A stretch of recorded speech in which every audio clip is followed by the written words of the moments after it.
We're going to tell you what happened to Esther. You're the first ones to know about it, and it's awesome, and it may help you to understand through the practical nature of this conversation everything that we've been saying to you since we got together here today.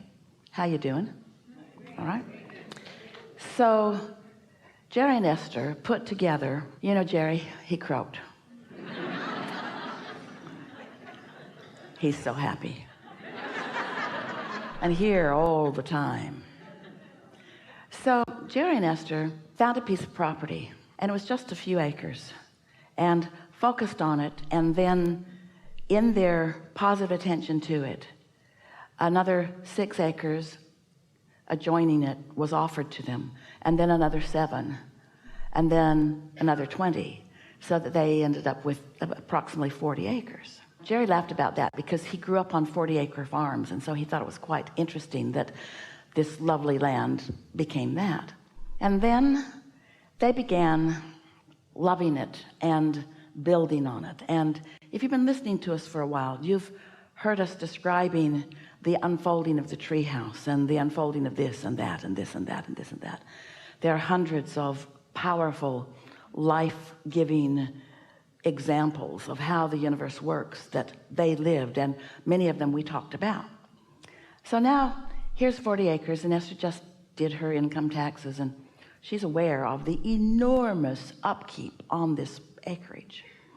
And she's thinking about, Jerry's not there, and it felt like it was their dream, and now he's not there guiding it quite in the same way. And Esther found a house in town and moved from the property. She was living on the property, and so she was beginning to feel some detachment from the property, which didn't feel good to her, but it felt like she was being called there. And so as long as she didn't focus on detachment from the property, she didn't feel uncomfortable.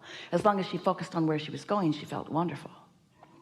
So a series of things unfolded, and we're not going to take the time to explain all of them to you, but a whole sequence of things began unfolding in Esther's experience that were all that kind of property related, and things sort of clicking into place for something that Esther hadn't received yet, so she didn't even notice that things were clicking into place. She'd get a piece of it which didn't mean anything, and then another piece of it which didn't mean anything, and then another piece of it which didn't mean anything, and all the while she's just busy coming out to see you, not spending hardly any time on that property. And on that property there are man-made waterfalls and river streams and ponds. There's a tree house and beautiful buildings with Buckminster Fuller's creation of a parabolic hyperboloid roof, or it's a paraboloid hyperboloid. Esther can't find the words for it. It's a weird roof, nothing like she'd ever seen before. So anyway, here's this property. And so then as all of this is there, we want you to feel the pre-Jerry and Esther conversation about this. One day, this is going to be very meaningful to you. We know it doesn't feel like it's about you, but it's everything about you. As you get this, you're going to get everything. So one day, many years ago, Jerry and Esther were walking on somebody else's property on a hot summer day, ducking under the cedar trees, and they came out into a little pasture, and Jerry said, "Can you feel this?" And Esther said, "What is this?" And Jerry said, "There must have been happy people here." And they just stood and basked in the deliciousness of that little meadow. And then many years passed, and they bought the 6 acres and the 7 acres and the other and the other and the other and the other. And now they've built what they call their center building. It's the heart of Abraham Hicks Publications. And at the far end of this long building is the office that Jerry and Esther set aside for themselves. And they're sitting there, and Jerry said, "Oh, Esther, I think we're sitting right where that meadow was." He got the plot map out, looked at it, recalled as best he could. Yeah, that's exactly where their office was, right in the middle of where that good-feeling meadow was. Jerry said, "Oh, Esther, will you get Abraham? I really want to talk to them about this." So Esther relaxes, and we join the party in a more obvious way. We're always at their parties, and none of you have any privacy.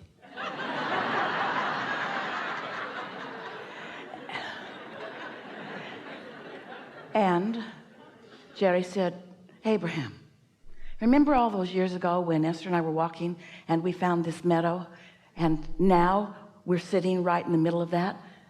Was I feeling the happy people that were there before? And we said, no, you're the happy people. So something in the vortex, something already in the vortex, already taking form.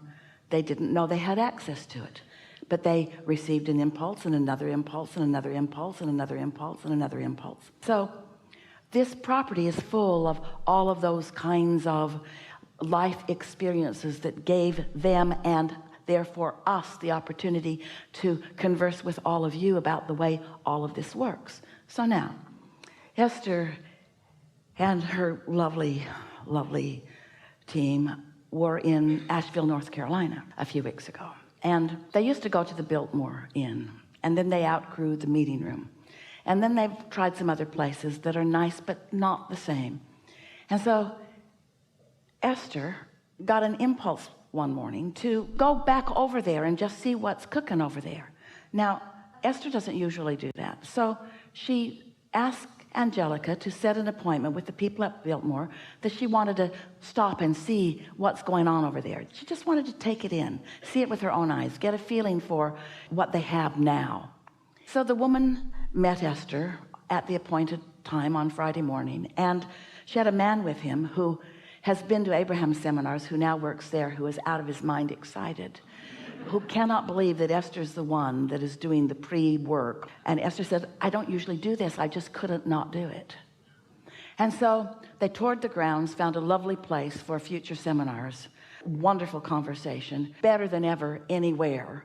And their wanting of all of you to come there was so real and vivid. It was so satisfying for Esther. And then they said, how many of you are together? And Esther said, there are 10 of us in our merry band that move from place to place. And they gave them 10 tickets to go through the Biltmore house. If you haven't been there, you might want to go. It's really an awesome place. Vanderbilt built a lovely house, and now the state owns it, and you can take tours, and it will enliven you and enlighten you and refresh you. It is magnificent. So they're wandering through, and they have a sort of contraption that Esther gathered up with earphones, and you come to a sign and you push a button and they tell you the story about where you are. And Esther's not thinking anything about that relative to her property at all. It was just a piece of the magic that's sort of coming together. You're getting the sense of this. Now we're just going to fast forward. If we had 10 hours, if we had 100 hours, if we had really a lot of time together, we could give you all of the details of the vortex and how it was presenting itself to Esther in the unfolding of this daydream. But Esther came out of meditation the other day, and her mind just began to see this Abraham Hicks publications with guided tours, with people seeing the acreage, seeing what they did here and when this process unfolded. In other words, it is the genesis of everything that is here. And what we want you to hear in this is that for Esther, the healing, you might say, the releasing of resistance, the harmony, what feels like the magic to her, it took all that they'd lived before, even before they were on the land, and all that she's living now, and all that's in her future experience long after she is no longer in this physical body.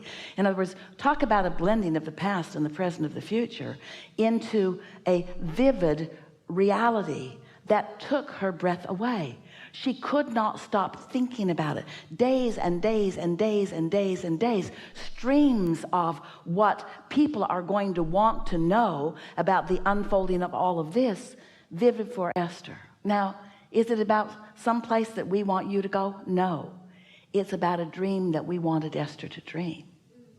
It's about the life that it flooded into Esther as she allowed, for the first time maybe ever in her life, as she allowed herself to understand the perfect continuity between what was, even before she was in her body, what was, even before she knew Jerry, what was when they first came into the area, what was as it evolved, what was, what is, what's coming. Are you getting any sense of this? We want you to feel where you're going. We want you to not reach for the past. We want you to understand that everything that has been the past is the present, and everything that was the past and is the present is also the future. We want you to understand that in all that you've lived, you've created a reality, and that is the true reality. And that's the reality that your daydreams are made of. That's the reality where all of your power is. Have we gone too far? Did we leave you behind? Are you with us? Are you getting this at all? Can you feel the bigness of who you are?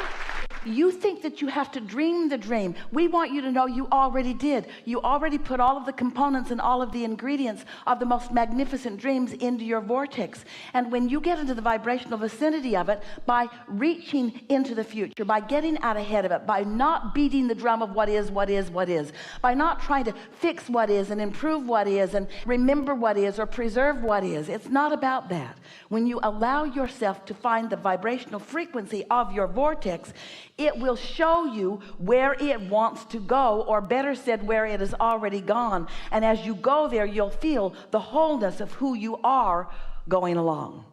Every regret that you've ever had will fade away, because the power of your now will make you understand the importance of what you lived. Did you get it?